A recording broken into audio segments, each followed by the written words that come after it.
This is the first time.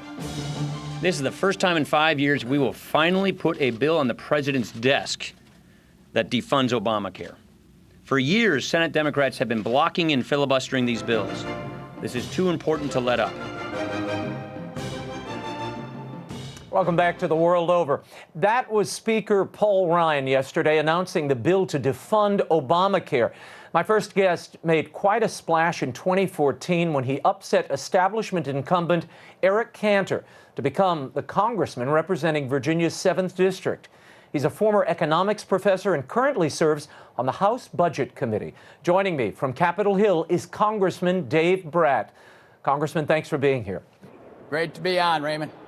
Now, this bill sent to the president would end parts of Obamacare, the expansion of Medicaid and federal subsidies. It also gets rid of the employer mandate. If the president is going to veto this, Congressman, why go through this exercise? Yeah, well, and if we would have run the repeal through the regular budget, the same thing would have happened as well. But this is a meaningful move because we're laying the groundwork from the House and then through the Senate for the next president. And so sometimes the president needs to see where the momentum is moving. And so the American people, small business, every small business I've talked to, Obamacare is killing them. The average person is getting decimated now with the high $5,000 deductibles. Their premiums are going up 20% a year, et cetera. Those are just the standard stories across my district. And so it's good to have that marker, right? The House moves it, the Senate moves it. It's laying there for the next president to take some action on, and that momentum is important. A Kaiser study found that 46% of the uninsured say they tried to get coverage, but it's too expensive. The Medicaid expansion was supposed to allow those below 133% of the poverty line to receive coverage. Now, if repealed, what would the GOP replace it with? And what do you do with the 16 million people who've already signed up? Right. That's a great question, but it's important to remember that prior to Obamacare, the United States had the world's best healthcare system, right? The world's best healthcare system. So if you get rid of Obamacare, it's not like nothing exists.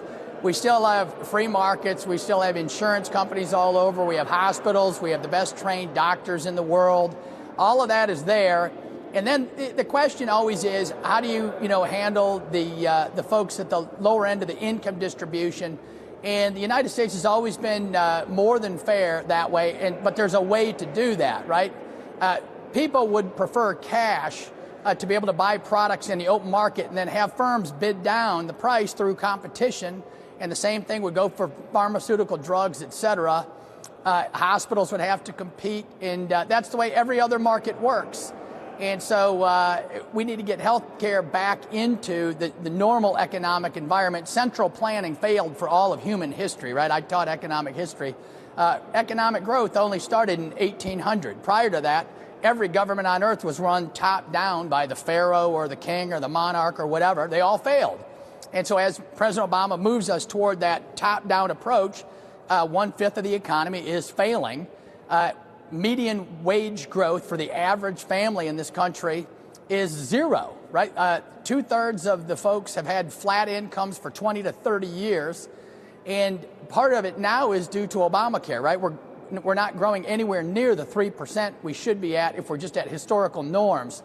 And so this is step one, and then we need to get rid of regulations. We just got done voting on that. We have $1.7 trillion worth of regulations holding back our economy. Some of that's in healthcare, but it cuts across the financial sector, farming, agricultural, EPA, IRS.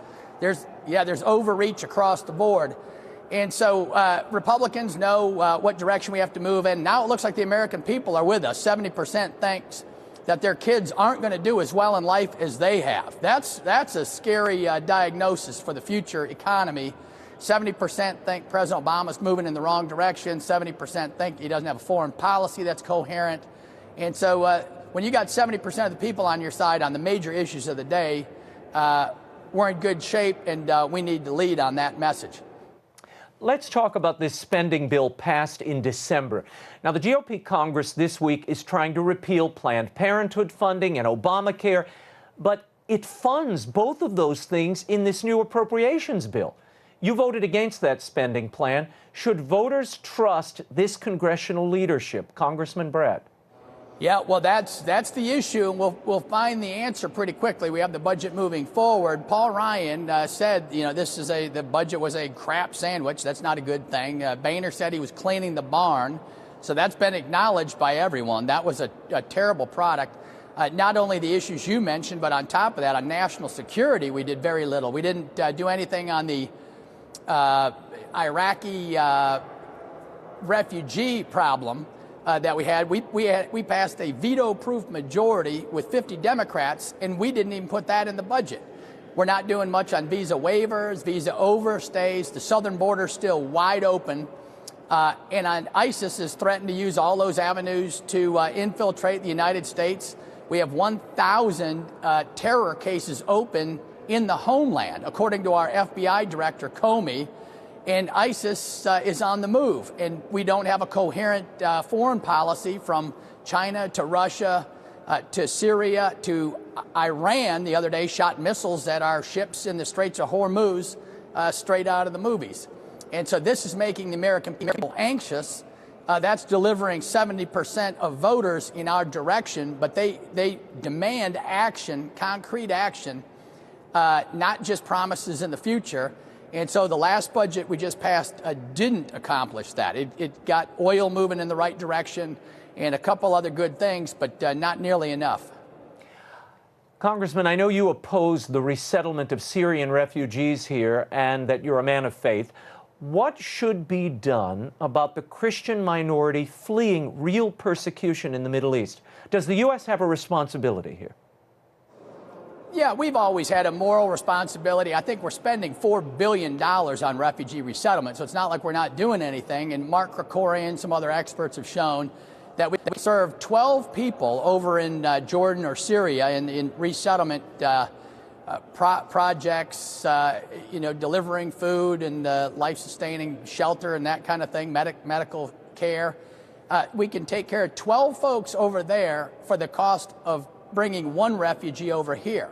So on the moral grounds, if you do economics and want to look at efficiency and you want to help the most people you can, it's easy to do both. And then the problem, of course, with bringing folks over here is we don't have a vetting process that works. The Democrat talking points are we have the world's best vetting process. That's actually a true statement.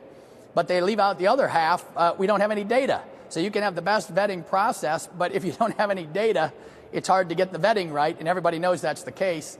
And so we can't vet folks coming in, and our first responsibility is for the security of our own people.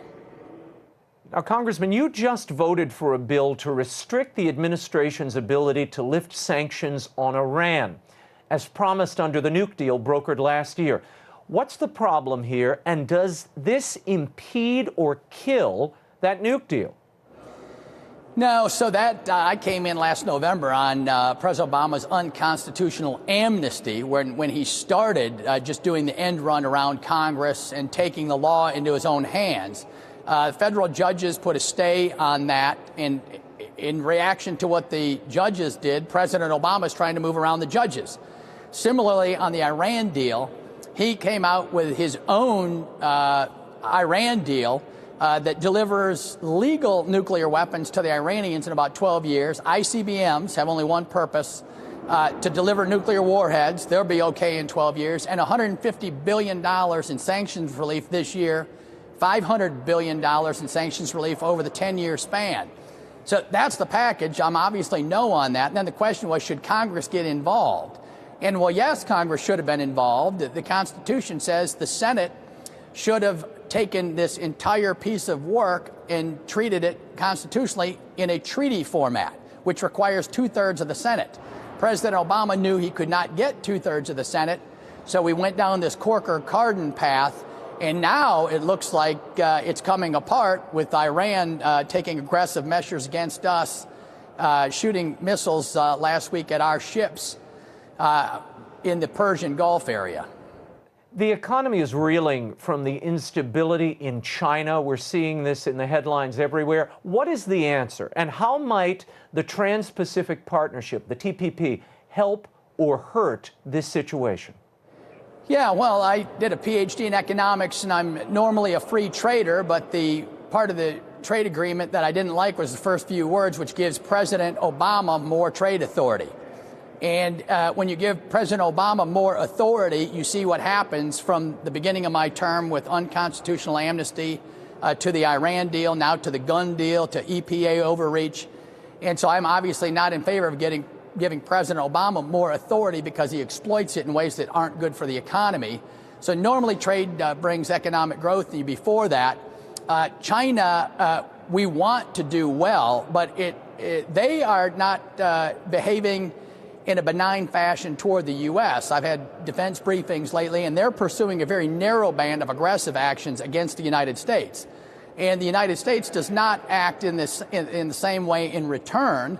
Instead, we're trying to set up the broadly liberal order across the world stage for human rights and economic growth for all countries, and providing a defense network that keeps democracies safe.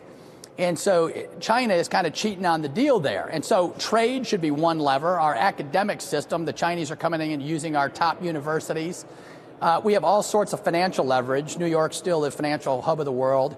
And we should be using all of these as we negotiate with China to get them set up in the modern liberal legal framework where you have individual rights under the law. And they're not taking advantage of our people. They're not taking advantage of our patent system and our generosity to the rest of the world. They need to take on their proper role in the world as well. And so trade, economics, the best thing we can do is education. Our current education system is largely controlled by the Democrats and through some of the teachers' unions, and they are not getting our kids prepared to be globally competitive with the Chinese and with the Indians, who are doing much better than we are, relatively speaking. And so we need to ramp up our kids and get them ready to enter the business world. I talk to a lot of high school kids. They don't have a career plan when they're a senior in high school. And 60% of the kids aren't going to go on to college. And so we need to get it right to help these kids do well. It's the bottom two-thirds of the economy have seen no wage growth. And we need to teach these kids that business is a good thing. Some of the Democrats and most of the hard left says the business is a bad thing. And yet they want us to pay the bill somehow for all of their pet projects. All that money, of course, comes from the private sector and from business. And so we need to re-energize the private sector, get our kids educated and business friendly, and then invest in corporate tax rates so our firms are no longer leaving the United States and are staying here so that our kids have jobs when they come. And then lastly, related to the economy, immigration is a huge piece. The American people have shifted massively over the past year in terms of getting to understand that illegal immigration. I think we had 10,000 kids come across the southern border last month on the front page of the Washington Post. Illegal immigration leads to lower wages for everyone in the country. More labor supply shifts the labor supply curve up and wages down. And so the big corporate cronies want lower wages. But it lowers wages for American citizens. And so the average American is learning, and this is bipartisan, right? Everything I've said tonight is just bipartisan common sense. People are learning that we're not pursuing policies that are in the best interest of the American worker. And so we need to ramp it up and get moving in the right direction. And I think the people are guiding us in the right direction. Congressman DAVID BRAT, thank you for being here.